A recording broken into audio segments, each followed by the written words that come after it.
আজ আপনাদের সাথে শেয়ার করছি একটা রাইস বলের রেসিপি। সেটা কিন্তু সকালে ব্রেকফাস্টে খেতে কিন্তু দারুণ, বা টিফিনেও কিন্তু দিতে পারেন। তার মধ্যে একটা স্টাফিং দিয়েছি, কাজু কিশমিশ দিয়ে স্টাফিং দিয়েছি, খেতে কিন্তু দারুণ হয়েছিল।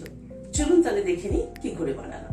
মেজারিং কাপে 1 কাপ জল দিলাম, আরো হাফ কাপ দিলাম, মোট 1.5 কাপ জল দিলাম। নুন দিলাম আন্দাজ মতো, হাফ চামচ মৌরি দিলাম, মৌরির ফ্লেভারটা এতে খুব ভালো লাগে। চিলি ফ্লেক্স দিলাম হাফ চামচ, ঘি দিলাম হাফ চামচ। জলটা একটুখানি গরম হোক, জলটা ফুটে এসেছে, হাফ চামচ চিনি দিয়ে দিলাম। গ্যাসের ফ্লেমটাকে কম করে দিলাম। এখানে চালের গুঁড়ো নিয়েছি মেজারিং কাপে 1 কাপ। চালের গুঁড়োটা দিয়ে দিলাম, দিয়ে সাথে সাথে কিন্তু নাড়তে হবে। গ্যাসের ফ্লেমটাকে এবার বন্ধ করে দিচ্ছি। ভালো করে চালের গুঁড়োটাকে মিশিয়ে নিচ্ছি। চালের গুঁড়োর পরিমাণ যা থাকবে তার থেকে জলের পরিমাণ কিন্তু একটু বেশি লাগবে। চালের গুঁড়োটাকে ভালো করে মিশিয়ে নিলাম। এবার একটু ঢেকে মিনিট 10 জন্য রেখে দিচ্ছি। মিনিট 10 মতো ঢাকা ছিল, ঢাকাটা খুললাম। একটা বাটির মধ্যে তুলে নিচ্ছি চালের গুঁড়োর মন্ডটাকে। এবার এটাকে একটু মেখে নিচ্ছি। এটা কিন্তু হাত গরম একটু থাকা অবস্থায় মেখে নিতে হবে। খানিকটা একটু মেখে নেওয়ার পরে এখানে 2 টেবিল চামচ মতো নারকেল কোড়া আছে, দিয়ে দিলাম। এটা কিন্তু অপশনাল, কেউ যদি না চান স্কিপও করতে পারে। অল্প একটু ধনেপাতা কুচিয়ে নিয়েছি, সেটা দিয়ে দিলাম। সবকিছুকে দিয়ে আবার একটু মেখে নিচ্ছি। ডোটাকে তৈরি করে নিলাম। হাতে একটু ঘি মাখিয়ে নিলাম। খানিকটা করে মন্ড তুলে নিচ্ছি, নিয়ে এরকম গোল গোল বলের মতো তৈরি করে নিচ্ছি। এখানে খানিকটা কাজু আর কিশমিশ ছোট ছোট করে চপ করে নিয়েছি। মাঝখানটা একটু গর্ত করে নিচ্ছি।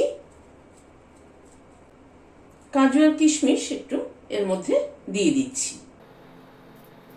দিয়ে এরকম করে আবার বন্ধ করে দিলাম মুখটাকে, দিয়ে গোল গোল শেপ করে তৈরি করে নিচ্ছি বলের মতো। এভাবে তৈরি করে নিচ্ছি সবগুলোকে। বলগুলোকে তৈরি করে নিলাম। একটা কড়াইতে জল বসিয়েছি, জলটা গরম হয়ে এসছে। স্টিম বাস্কেটটা বসিয়ে দিলাম। এবার এই বলগুলোকে, রাইস বলগুলোকে এর মধ্যে দিয়ে দিচ্ছি, ঢেকে দিচ্ছি। মিনিট 10 মতো স্টিম করে নেব। মিনিট 10 মতো স্টিম হলো, আমি ঢাকনাটা খুলছি। আমি ঢাকনার ঘোলটাকে না বন্ধ করে দিয়েছিলাম একটা লবঙ্গ দিয়ে, যাতে স্টিমটা ভালো হয় তাড়াতাড়ি। গ্যাসের ফ্লেমটাকে বন্ধ করে দিলাম। এবার এটাকে একটু ঠান্ডা হতে দেব। বলগুলোকে নামিয়ে রাখলাম। কড়াইতে হোয়াইট অয়েল দিচ্ছি, সর্ষে দিলাম 1 চামচ, কারি পাতা দিয়ে দিলাম খানিকটা, 1 চামচ তিল দিয়ে দিলাম। সবকিছুকে একটু ভেজে নিচ্ছি। এবার এই বলগুলো দিয়ে দিলাম, দিয়ে একটু ভেজে নিচ্ছি। তরকাটার সাথে বলগুলোকে ভেজে নিচ্ছি, যাতে তরকার ফ্লেভারটা বলগুলোর মধ্যে ভালো মতো ঢোকে। মিনিট 2 মতো নাড়াচাড়া করে নিলাম। 1 টেবিল চামচ টমেটো কেচাপ দিয়ে দিচ্ছি। টমেটো কেচাপটা দিয়ে এগুলোকে একটু টস করে নিচ্ছি। গ্যাসের ফ্লেমটাকে বন্ধ করে দিলাম। টমেটো কেচাপ দিয়ে কিন্তু বেশিক্ষণ নাড়াচাড়া করবো না, জাস্ট দিয়ে একটুখানি টস করে নামিয়ে নেব। নামিয়ে নিচ্ছি।